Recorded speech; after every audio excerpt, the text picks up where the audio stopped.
Olá, seja bem-vindo a este canal. Me chamo Marcos Lopes e você está no canal Resistência.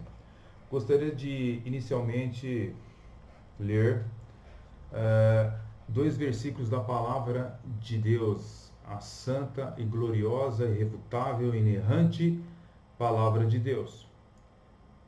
Romanos 8, 29 e 30, porque os que dantes conheceu também os predestinou para serem conformes à imagem de seu Filho, a fim de que ele seja o primogênito entre muitos irmãos. E aos que predestinou, a esses também chamou. E aos que chamou, a este também justificou. E aos que justificou, a esses também glorificou. Romanos 8, verso 29 e versículo 30. Bem, estaremos fazendo este estudo histórico, né, tão pertinente para os nossos dias. Tentarei não ser prolixo, né, objetivo, para que as pessoas venham a entender o propósito deste estudo, ok? Ah, eu estarei falando sobre um personagem que vai mexer com muitas emoções, porque a partir do momento que nós falamos de Jacó Arminius, estamos falando de um personagem que influenciou grandemente a igreja cristã na Europa em seu tempo e nos tempos atuais. Então nós estamos mexendo com muitas emoções. Quando nós falamos que Jacó Arminius tinha uma alma católica, muitos já vão ver pelo título que não é algo interessante, né, de ver, de observar, de analisar, porque as paixões elas falam mais altas do que às vezes o raciocínio, do que a lógica, do que as verdades históricas. Mas, ao meio de um século tão controvertido, tão cheio de fake news, um século tão diferenciado, eu acho que é interessante você deter aí alguns minutos para você poder observar este assunto tão pertinente que eu vou passar para vocês, ok? Bem, em 1609 morre na Holanda James Arminius, um professor holandês, e os seus ensinamentos, com acréscimo ou alteração, haviam sido elaborados pelos seus seguidores em 5 pontos principais de doutrina. Seus seguidores tornaram-se conhecidos como arminianos. Esta formulação de doutrinas ocorrera em 1610. Até este momento, as igrejas da Holanda, assim como outras igrejas protestantes mais importantes da Europa, respondiam à confissão de fé belga e o catecismo de Heidelberg, ambas firmemente alicerçadas no ensino da Reforma. Então, as igrejas reformadas, elas respondiam a esses dois catecismos. Mas os arminianos queriam mudar essa posição e por isso apresentaram seus 5 pontos em forma de objeção, protesto denominado a remonstrância. Eles declararam que queriam uma revisão na confissão de fé belga e no catecismo de Heidelberg. Então nós vemos aqui neste início de nosso estudo histórico e a formulação das provas de que Jacó Arminius, que é o nome latinizado para a gente poder entender, Jacó Arminius, esse teólogo protestante que achou a igreja no meio na Holanda com os seus pensamentos e ensinos, nós vamos verificar dentro da história se realmente ele sofreu alguma influência ok? Se ele teve alguma influência para ter os seus pensamentos divergentes dos teólogos reformados de sua época. Bem, o coração e o fundamento soteriológico do cristianismo apostólico, ele, se você for fazer uma ponte histórica, ele é majoritariamente monergista, ok? Isso baseado em vários documentos da igreja, e quando você verifica o próprio apóstolo Paulo, né, você vê passagens que hoje são tão contestadas, né? Como João 6, 39 ao 40, Romanos 8 e 30, conforme eu li para vocês no início.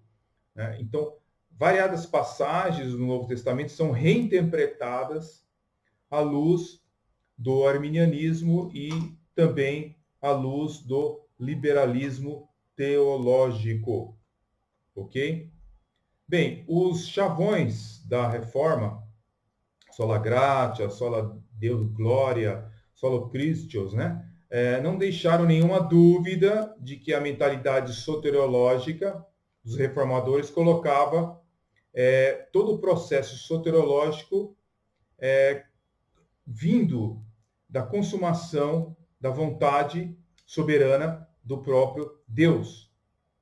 Qualquer ideia, então, oriunda do sinergismo, nós vamos entender que não era uma ideia dos pré-reformadores, né? Não era uma ideia da reforma, né? Eles não tinham nenhuma ideia arminiana, como bem apontou, né, uma nova enciclopédia universal. Veja o que diz esta enciclopédia. Todos os grandes professores evangélicos e precursores dos reformadores no século imediatamente anterior à reforma foram inegavelmente agostinianos, conforme diz Linders, né?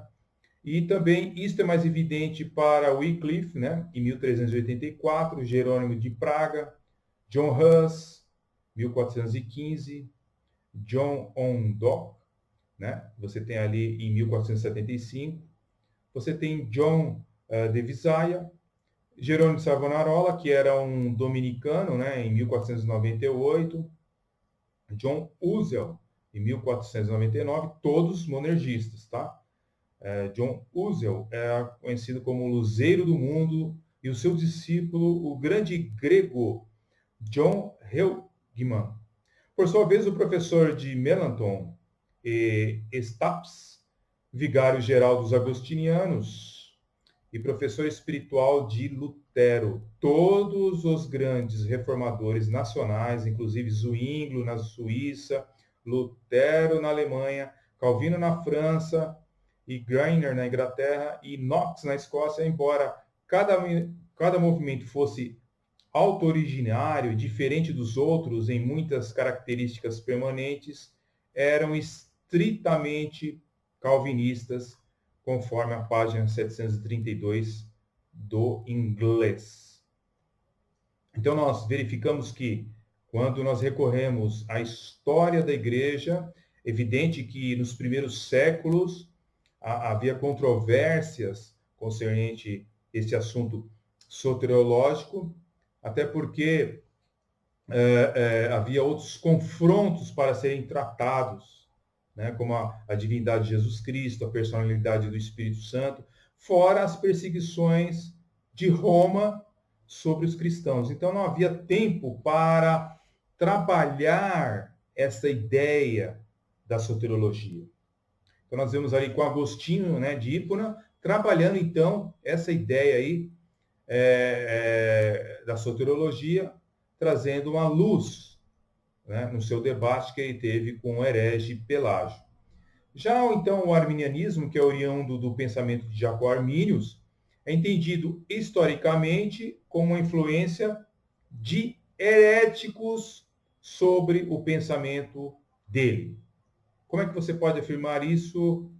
pesquisador Marcos? Olha, veja bem, houve influência de pensamentos sobre a vida de Jacó Arminius. Já na sua infância, ele, quando perdeu seu pai, ele foi criado por um padre católico que trouxe para a mente dele somente o semi-pelagianismo, conforme a Igreja Católica professa. O semi-pelagianismo era algo ensinado constantemente na vida de Jacó Arminius. Agora, isso não quer dizer necessariamente que quando uma pessoa vem a Cristo e ela não seja liberta de pensamentos errôneos dentro das Escrituras. Ok? Eu só estou dizendo que houve influência e nós vamos perceber essa influência a partir de alguns minutos para frente. Eu vou mostrar para vocês essa influência católico-romana sobre o pensamento de Jacó Arminius. Bem, os 5 pontos do arminianismo, conforme, né, foram editados por eles, nós vemos aqui o livre-arbítrio, né, a capacidade humana, embora que eles tentam ensinar isso através da graça preveniente, que a gente pode comentar isso em outra ocasião. Eu já tenho vídeos aqui no canal que você pode procurar sobre essa questão da graça preveniente. Mas os 5 pontos do arminianismo seriam, então, o livre-arbítrio, a capacidade humana, a eleição condicional, a redenção universal, a expiação geral, a obra do Espírito Santo na regeneração, que é limitada pela vontade humana, e cair da graça ou perder a salvação. Temos aqui os 5 pontos, o acróstico Factis, né? Nós temos aqui, inclusive num livro arminiano que está em minha mão aqui, você tem os 5 pontos: livre pela graça para crer, expiação para todos, eleição condicional, depravação total, segurança em Cristo. Diverge um pouco, às vezes, esses pontos, mas podemos, em outra ocasião, esclarecer mais esses pontos detalhadamente e sem ser tendencioso em hipótese nenhuma, somente para mostrar que eles divergiam da reforma protestante, e nós vamos apresentar para vocês nesta série o porquê que as seitas são arminianas. Prepare-se aí, sente-se na sua cadeira e o assunto é bem pesado. Bem, os 5 pontos do arminianismo foram apresentados ao Estado e um sínodo nacional da Igreja foi convocado para se reunir no sínodo de Dort em 1618, a fim de se examinar o ensinamento dos chamados remonstrantes, que eram os primitivos arminianos. Remonstrantes para um sínodo, né, que foi realizado, conforme eu disse para vocês, em 1618. E verificar se poderia esses ensinos serem aceitos à luz das Escrituras. E depois de 7 meses desse sínodo, 7 meses estudando a Bíblia, foram chamados os maiores teólogos da sua época para dissertar sobre este assunto. Foram feitos 154 sessões e depois foi dado o veredito que eu vou falar para vocês aí no final deste vídeo. Tá bom? Bem, Robert Bailey, né, que viveu 1602 até 1662, foi um dos puritanos que participou da Confissão de Fé de Westminster, e em seu livro, que já foi trazido para o português, O Antídoto contra o Arminianismo, ele fala sobre Jacó Arminius. Armínio foi um professor de teologia de Leiden, um homem de grande capacidade, em sua conversação quase indesculpável. Porém, muito dado à inovação e à presunção. As novidades que ele mais amava foram diversos desvios de Pelágio, nosso velho compatriota, e os jesuítas, em sua época, haviam revivido. Ou seja, então, ele faz uma análise rápida sobre a vida de Jacó Arminius, que era uma pessoa muito inteligente, uma pessoa com grande capacidade intelectual, tinha uma cultura extensa, né, conhecia os pais da igreja, era uma pessoa de fato bem estudado e realmente levou a sério a educação teológica. Mas ele tinha alguns desvios, né? E esses desvios foram notados já quando ele começou a lecionar em Leiden. Agora, a gente percebe, estudando a história e a vida de Jacó Arminius, de que ele não tinha convicção e firmeza nas doutrinas ensinadas e divulgadas pela Reforma Protestante no século XVI, ok? Armínio, ele mudou a sua posição, principalmente a sua posição foi mudada, alguns historiadores declaram, no momento que ele foi lhe dado um livro, né, de um opositor intelectual, uma pessoa que era, de certa forma, um burguês holandês e católico romano. Ele tinha divulgado um livro tentando refutar a reforma protestante, as doutrinas. E foi dado a Jacó Arminius este livro de Dirk Cornec, ok? E esse burguês, este humanista e esse católico romano escreveu um livro querendo rebater a teologia reformada, porque ele odiava a doutrina da predestinação. Nada muito diferente dos nossos dias de hoje, né, pessoal? Nada muito diferente. E diz a Enciclopédia e Dicionário Internacional, volume 2, o seguinte: um burguês de Amsterdã, Dick Cornec, que reclamava a tolerância para todos os cultos, publicou um livro contra as doutrinas de Teodoro de Bessa sobre a predestinação, que Armínio foi encarregado de refutar. Mas depois de um exame profundo, adotou e desenvolveu as teorias que tinha por missão combater. Página 803 da obra inglesa Enciclopédia e Dicionário Internacional, volume 2. Então, nós temos aqui já um problema na vida de Jacó Arminius. Foi lhe dado pela sua capacidade intelectual, pelo seu conhecimento em teologia reformada e pelo seu conhecimento em paz da igreja, né? E foi lhe dada a missão de refutar um livro de Dick Cornec, um católico romano, certo? Mas ao ler aquele livro, ele começou a se contaminar com os ensinos de Cornec.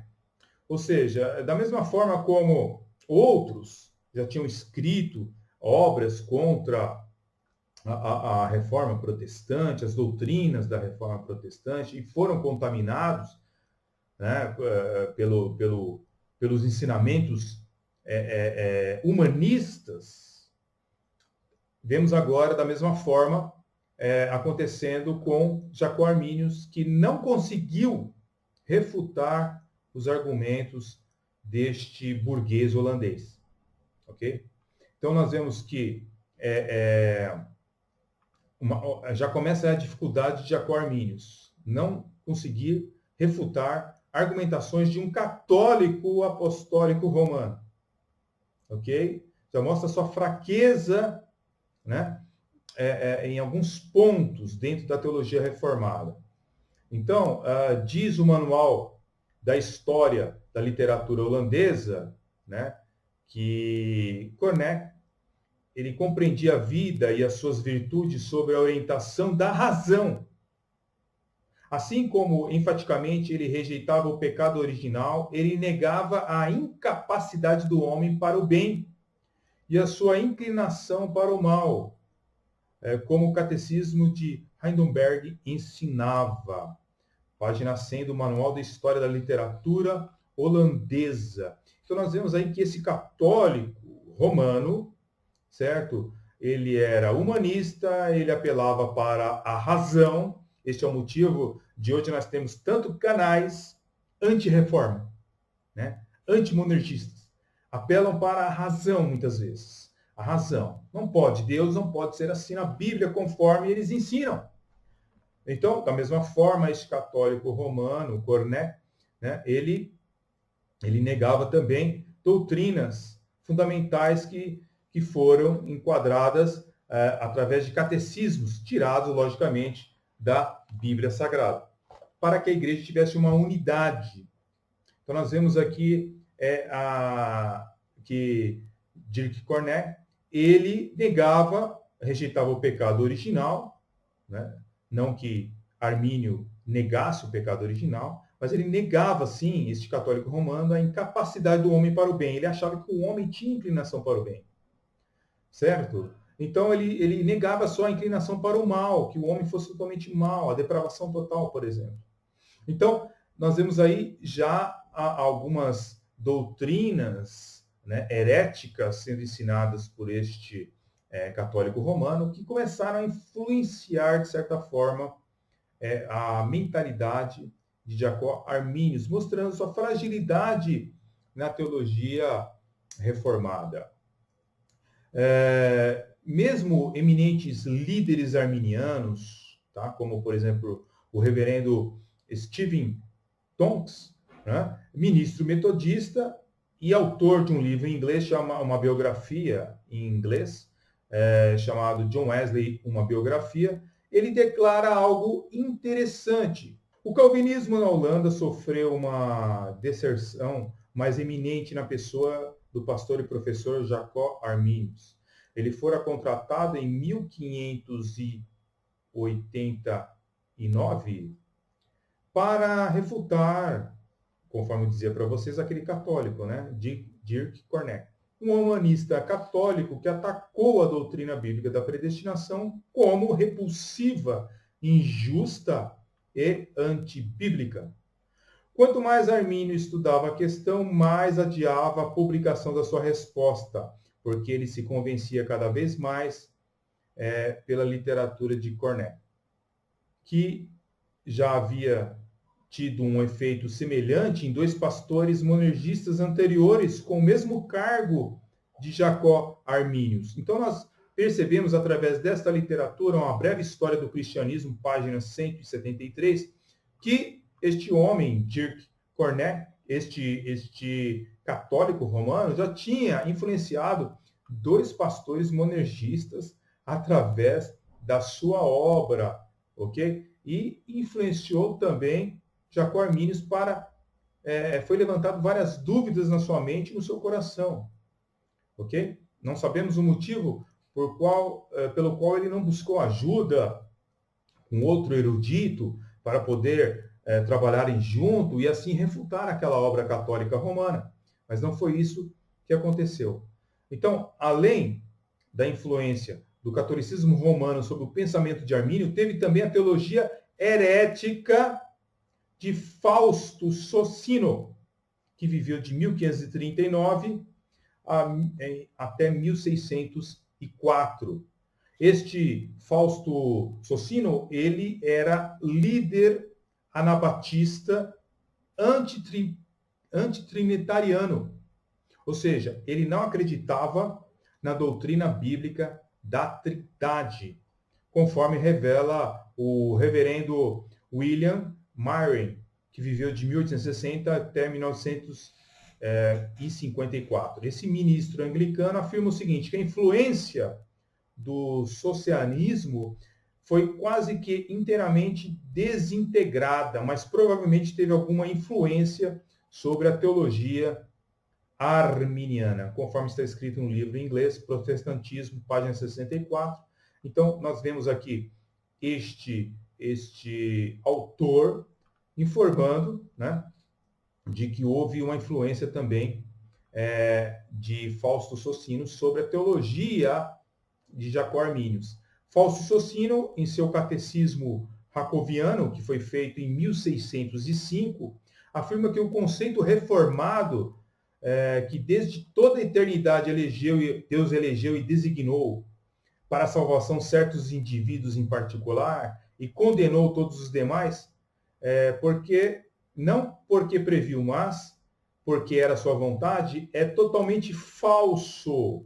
Então nós vemos aí Fausto Socino, que criou esse catecismo jacobiano, que foi feito em 1605, diz que a teologia reformada ela é falsa, certo? Que não existe esse negócio de Deus ter designado algumas pessoas para a salvação e outros para a perdição.